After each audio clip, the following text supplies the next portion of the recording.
I'm back, Master Koopy, and this is the extension of a conversation about anthropological discovery and phenotypes. Most other people just say features, but I'm giving you the scientific words so you can do your own research and you can backtrack and understand the true interpretation of things said in this video. Now, I'll begin with describing the photo that you just saw temporarily. It is a photo of an ancestor who descended directly from full-blooded Native American. Full-blooded is a terminology usually heavily thrown. It's very widely dispersed. You know what I mean? People take it and they tend to overuse it in order to prove a certain percentage or status in society. But we must understand that with our many of my relatives with their own eyes have seen this particular ancestor that I'm referring to and have seen their Native American features.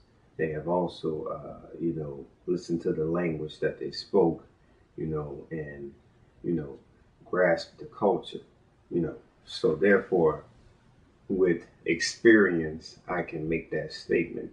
Now, back to the point on features.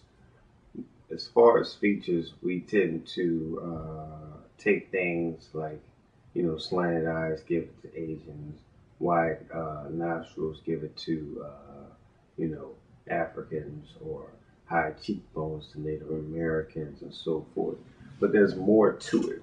Again, I always relate back to ancient antiquity because we find more of the pure original ethnical origins of different racial groups, whereas today we just look at what is now only an adaptation of an original adaptation and look at it like if it's pure.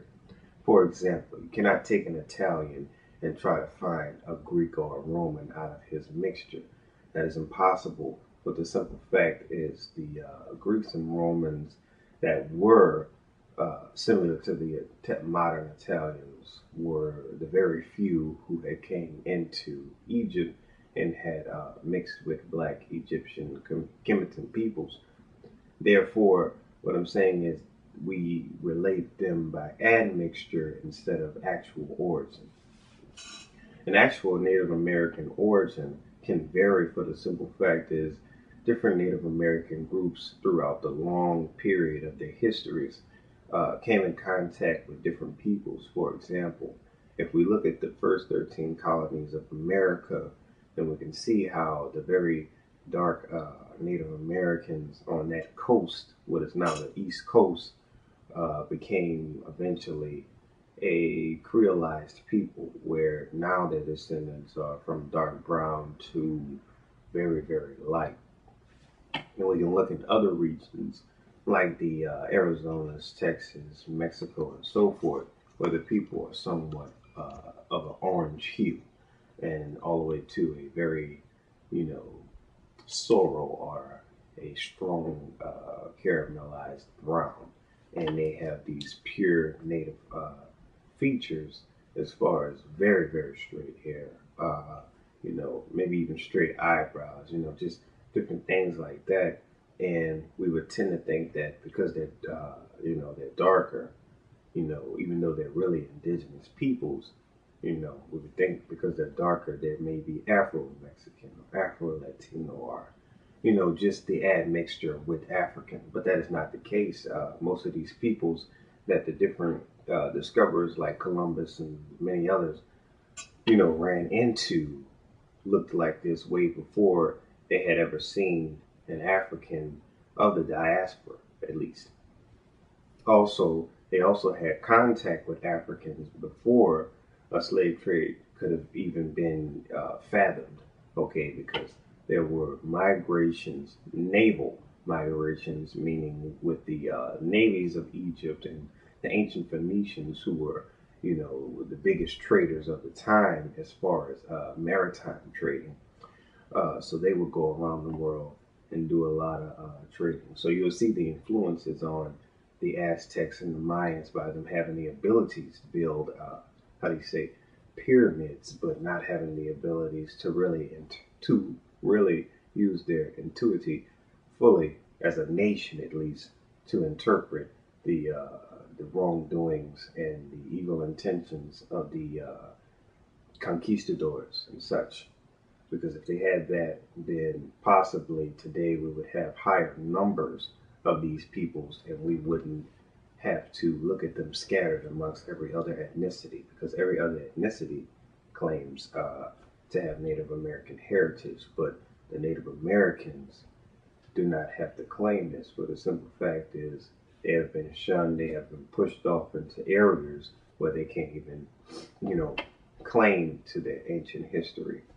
For example, we can look at the hierarchies in society today, where relatively darker Mexican immigrants from maybe the Honduras, Guatemala regions like that have a harder time of adjusting and coming over into society, whereas those of a Germanic descent with a more European admixture live on the nicer side of society. So we tend to associate Native American heritage with a lighter ancestor. And it's actually not the case, because if we read a book by William Katz, the Hidden Black Indians, the truth about that, then we'll see that a lot of people who were 50-50, since we use that terminology a lot, sometimes you couldn't tell them apart from either being African or Native American, that they had to pass laws in different countries that we now consider to be Latino regions and such things like that, for Africans and Native Americans to stop mixing because they look so similar. So the world has always had a brown hue. So different groups such as the Nepalis of Asia, the different Hindu groups of the more darker Dravidian areas of India and other parts of the world, like the more pure areas of Ethiopia and the Sudan.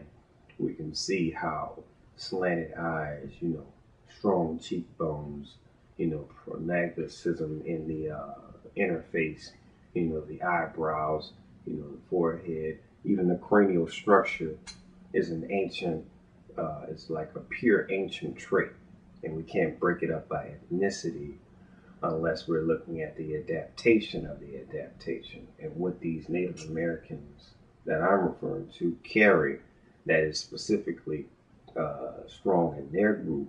For example, if we look at the fact of how certain Native American groups, the purest of Native American groups, age very well, whereas the gray hairs or the white hairs come very, very late, whereas in other ethnic groups, people tend to get balding or gray hairs or a loss of hair altogether very early on, in maybe the 40s, 50s, or 60s.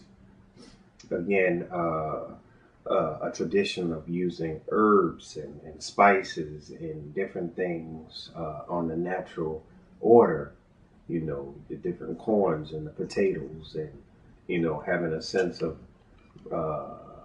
relation to nature and other things like that, which we've seen in different films that have been captured. Maybe you've noticed it as a child watching movies like Lion King, or you noticed it as a young adult, or a parent watching movies like Avatar, where they take the Native American or African elements and show you in a movie the importance of what these people practiced and believed in.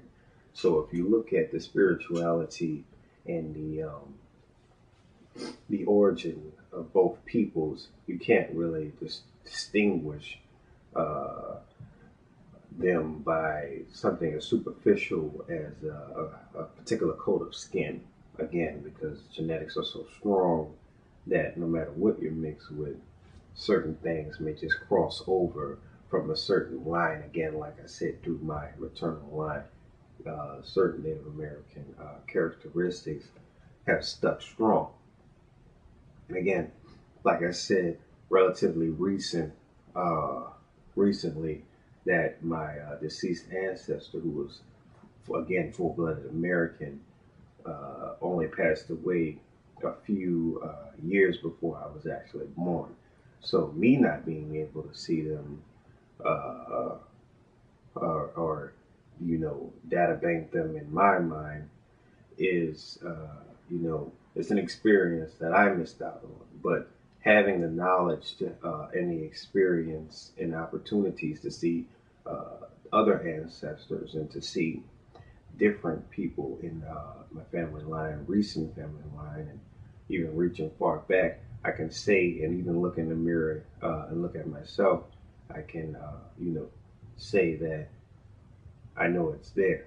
You know, my my my heritage as far as why I enjoy an outdoors spirituality, why I enjoy a certain climate, why I feel like people should relate to one another like this, and to each his own, and these different universal truths that I believe in, instead of pressuring someone to adjust and fit into society or whatever have you like that. All of this is what the original Native Americans, valued again. And before you can truly say that you're full-blooded or you descend from a Native American, you have to understand it's more than putting a ribbon in your head or a feather amongst your clothes and a few tassels upon your garment. You have to understand that it comes with the territory of being unacceptable. Because at the end of the day, when the European got here, as I said before, into these lands, they did not receive those peoples. They were barbaric to them. The monuments of the ancient Mississippian civilization were utterly destroyed by the lack of respect from the original settlers. Again, you can see today in areas like Baton Rouge the original mounds in Washita, where they have the mounds as they call them, which is only a way of denoting the intellect of the original indigenous people, because they weren't mounds, they were uh, natural pyramids that they formed out of the earth. So what they would have was the earth shaped as the bottom of the pyramid, and on top of that, they would have the rest. You see what I'm saying? Like wood and gold. So this would be a place where they would go to have burnt offerings, to do incense and frankincense, myrrh, and different things like that. So when the colonialists got here and they didn't have a place to stay or anything to eat, they stripped these monuments down of their wood, and this is where you get your log cabin from, because they took this unfairly and disrespectfully from these indigenous peoples in order to make homes, instead of trying to meet them where they were at and trying to forge a relationship and an alliance. So today, the original Native Americans and all throughout time have been pushed out of their identity. So we have to re-identify who a Native American is and what a Native American is really all about. And again, like I said, and I'll wrap it up on this, indigenous culture, wherever it is on this earth, is all about the natural.